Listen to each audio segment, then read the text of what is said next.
I sat alone in my apartment, staring at the revenue numbers on my screen. $200 million.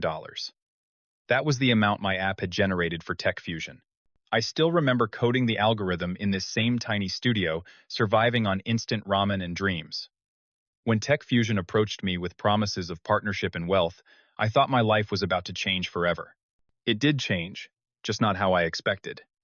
I never imagined that the day my creation hit $200 million in revenue would be the same day I would be escorted out of the building.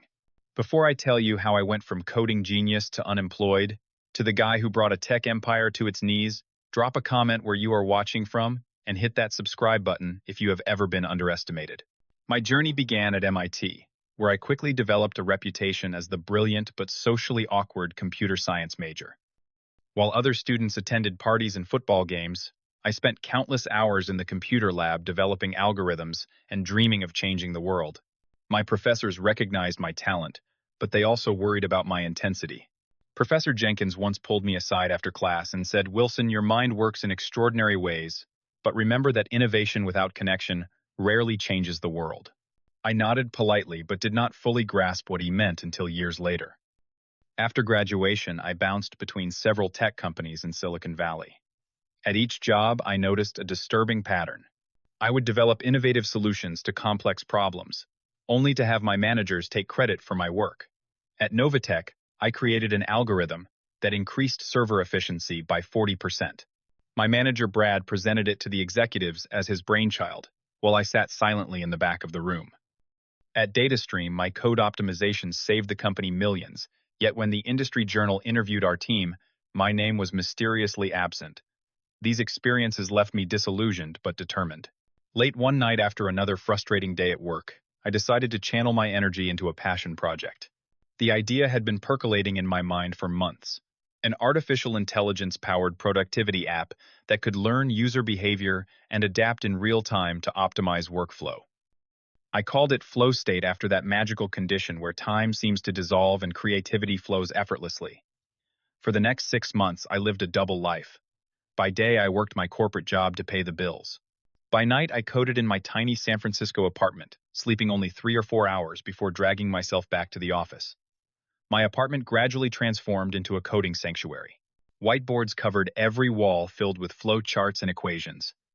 My refrigerator contained nothing but energy drinks and microwave burritos. My social life disappeared completely. Friends stopped calling after I canceled plans too many times, but I barely noticed. Flow state consumed me. The breakthrough came at 3 in the morning on a rainy Tuesday. I had been struggling with a particularly complex predictive algorithm for weeks. Suddenly, the solution appeared in my mind, with perfect clarity. I coded nonstop for 17 hours straight, forgetting to eat or sleep. When I finally tested the completed algorithm, the results were beyond my wildest expectations. The program could predict user behavior with 97% accuracy, adapting to individual work patterns within just 2 days of use. This was not just an incremental improvement on existing technology. It was a revolution. With a functional prototype ready, I began sharing flow state with a small group of friends and former classmates. Their feedback was ecstatic. "This thing knows what I need before I do," my friend Taylor wrote. Another early user, a project manager at a marketing firm, claimed his productivity had increased by 40% in just 1 week. Word spread quickly, and soon several tech blogs were requesting interviews. One article in TechCrunch called Flow State the future of productivity software and speculated about its potential market value. That article changed everything.